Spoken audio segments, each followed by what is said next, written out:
다음은 저희 전화 연결 다시 가볼게요. 네, 안녕하세요.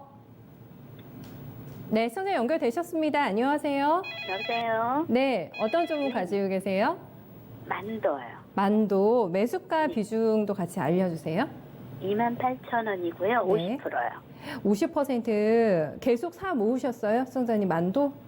아니에요. 한꺼번에 산 거예요. 아, 한꺼번에 28,000원대면은 기간이 어느 정도, 6월 정도에 사셨어요? 6월 중순이요. 아, 그때 어떤 점 보고 그때 딱 50%나 내가 이걸 사야겠다. 요 생각을 하셨을까요? 네. 아, 추천 줘가지고 샀어요. 아, 추천 받으셨군요. 네. 그런데 지금 추천 받고서는 컨디션이 많이 안 좋네요, 만도가.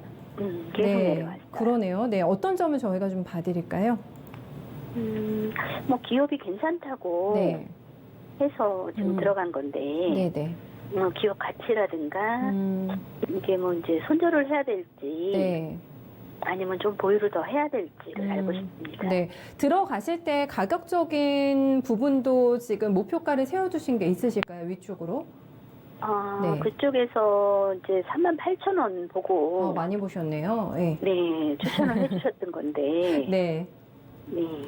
잠깐의 실현일지 아니면 여기서 그냥 후퇴를 조금 하는 게 나을지 한번 저희가 살펴봐 드릴게요. 시청자님 들어보시고 더 궁금한 점 있으시면 또 물어봐 주세요. 네. 네. 만도입니다. 굉장히 조심스러운 목소리를 가지고 계신 저희 시청자님이신데 조금 과감하게 자금을 투입을 하셨거든요. 김정 전문가님.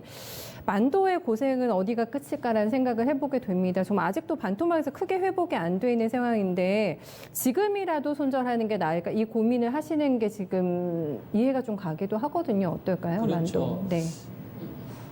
일단 산업이 성장하지 않는 주식들 물어보면 참 이런 거를 대답하기가 좀 약간 그렇게 좋지는 않아요. 왜냐하면 좀 솔직하게 직설적으로 얘기해주면 네. 이제 예를 들어서 뭐 이런 주식들을 뭐 보유하신 분들 입장에서 자기가 가지고 있는 주식 이런 거에 대해서 전문가들 인신공격하시는 분들도 있고 솔직하게 얘기해서 적중하면은 뭐 고맙다는 말 해야 되는데 오히려 그래 너 잘났다 이런 식으로 비꼬시는 분들도 있고 또 반대로 이런 거에 대해서 저는 하면 안 된다고 생각을 하는데 헛된 희망을 줄 수는 없잖아요. 이런 거를 이제 잘 설명해 드려야 되는데 이제 내용이 조금 어렵게 들어가게 되면 길을 막으시는 분들도 많거든요. 그래서 사실 이런 종목 상담하는 게 사실 제일 어렵습니다. 그리고 제가 이 자동차 현대자동차나 기아자동차 이 자동차 집단과 전기차 집단 관련돼서 제가 진짜 많이 비교를 해드렸었거든요. 네. 자동차 시대에서 이 내연기관의 점유율을 뺏어가는 게 전기차이기 때문에 성장 산업의 어떤 중심은 이제 2차 전지전 전기차가 계속 되는 거잖아요. 그러면은 기존의 내연기관에서 사업 영위를 했었던 업체들에 대한 주가 밸류는 다운이 되는 겁니다. 이 기업이 1,000억을 벌었던 2,000억을 벌었던 그거는 프로들한테 별로 중요하지 않아요. 그러니까 기관 투자가들한테는 별로 중요하게 생각하지 않는다 이거죠. 이 만두라는 기업에 대해서 이야기를 하려면 자동차 부품 업체니까 자동차를 이야기할 수밖에 없고 자동차 부품에 대한 어떤 상황을 이야기를 해야 됩니다. 그러면은 현대자동차와 기아자동차를 이야기 안 할 수가 없고 거기 납품을 하니까요. 그럼 현대자동차나 기아자동차가 지금 어떤 상황이냐를 보면 이거 한 2년 된 것 같아요. 제가 2년 내내 자동차 나올 때마다 제가 항상 이 얘기 해드리거든요. 근데 또 해드릴게요. 분명히 저는 인지를 하시고 투자하시는 데 좀 도움이 되셨으면 좋겠습니다. 자동차, 현대자동차가 2014년도만 하더라도요. 기아자동차하고 합쳐가지고 1년에 150조 정도 매출이 나왔어요. 1년에 자동차를 800만 대 넘게 팔았거든요. 150조 매출 나오면 그중에서 한 10조 가까이 벌었습니다. 영업이익률이 7, 8% 정도 있었죠. 그죠? 그때는 우리나라 대한민국에서 삼성전자, 하이닉스, 현대차로 이렇게 딱 재편됐던 구간이라 대한민국을 대표했던 그죠? 그랬던 이 현대자동차 그룹이 지금은 변화를 주려고 하지 않습니까? 모빌리티 솔루션 업체를 불러달라고 이야기하잖아요. 정의선 부회장이. 왜 그러겠습니까? 위기라고 느끼는 거예요. 그러니까 2014년도만 하더라도 150조 매출이 나왔던 기업이 10조 가까이 벌었던 이 기업들이 150조 넘게 법니다. 지금. 매출은 더 늘어났어요. 한 160조, 170조 정도 돼요. 자동차 판매량이 한 750만 대에서 한 800만 대 정도 왔다 갔다 하는데요. 그래도 매출은 늘어나요. 그러면 제네시스 G80이 사전 예약 판매 크게 급증했구나. 아니면은 팰리세이드가 잘 나왔구나. 그죠? 이거 잘 나왔네. 이거 가지고 현대자동차 사야겠다고 생각을 하는데 그런 생각은 프로 집단은 중요하게 생각 안 한다 이거예요. 자동차 잘 팔리는 게 중요한 게 아니라 야 니네 2014년도에는 150조 매출 나올 때 8조에서 10조 벌었는데 매출은 왜 160조, 170조 벌었는데 왜 니들 지금 버는 금액이 둘이 합쳐서 5조도 안 돼.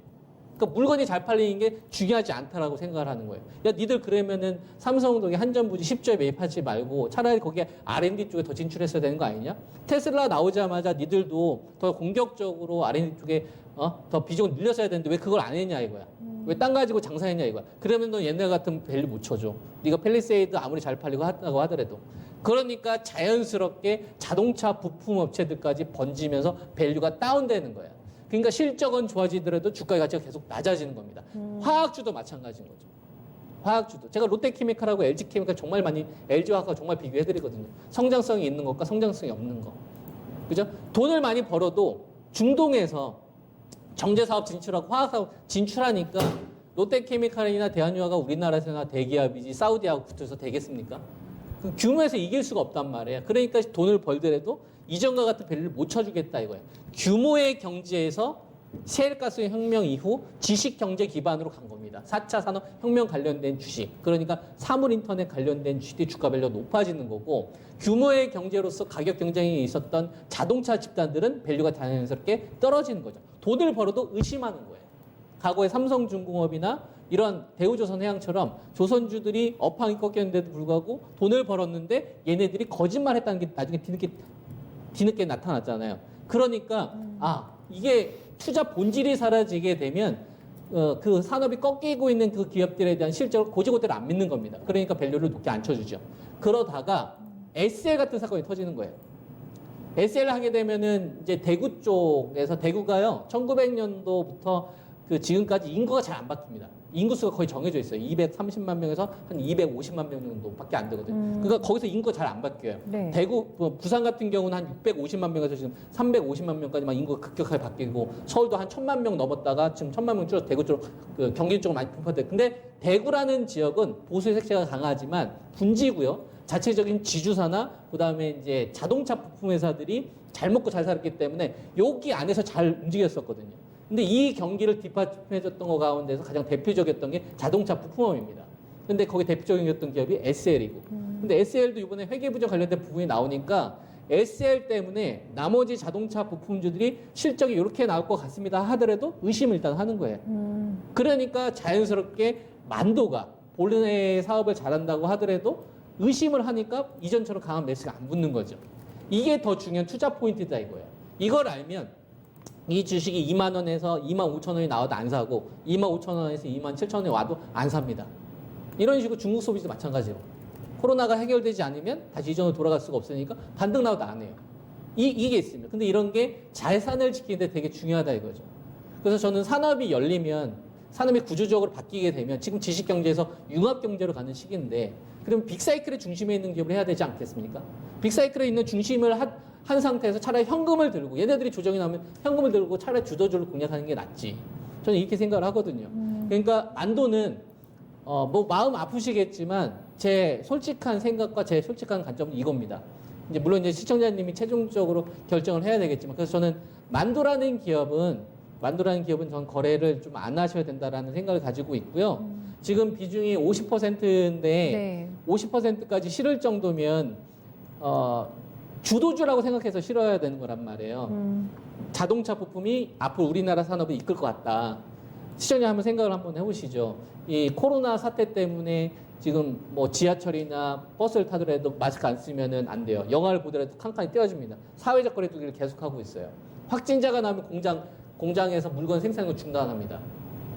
거기에 포함되어 있는 자동차 부품이 이번 시장을 이끌 수 있는 주도주가 될 수 있을까요? 그런 거에 비중 50% 뭔가 잘못된 것 같지 않습니까? 그러니까 저는 이거에 대한 좀 개선이 필요하다고 생각을 하고요. 가격대 어디서 팔아야 될 거냐? 이거는 저는 생각하지 말고 계속적으로 하루가 지날 때마다 5%씩 저는 매도를 해야 된다고 생각합니다. 5%씩 계속 매도를 해서 바이오텍으로 옮기세요. 그러면은 복구가 되실 겁니다. 그런데 만약에 이 비중을 가지고서 50%를 가지고서 매수가까지 기다리게 되면 너무나 좀 알 수 없는 불확실성에 좀 투자하는 거다 보니까 저는 그거에 대해서 좀 반대 의견이고, 그래서 저는 반등이 나오든 빠지든 간에 계속 조금씩 바이오 쪽으로 좀 옮기시는 게 계좌 복구하는데 훨씬 더 나을 거다. 이런 좀 판단을 하고 있습니다. 네.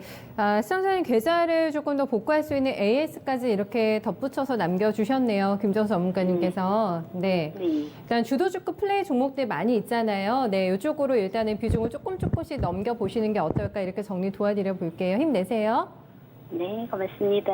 네, 그래도 조금 정리가 되셨을 것 같아가지고요. 김정 전문가님께서 걱정을 조금 하셨잖아요. 서운해 하시면 어쩌나 라는 전화 위복으로 삼으시면서 아마 더 좋은 매매 이어나가실 수 있는 기회 될 거라고 믿습니다. 네, 저희 만도 받고요.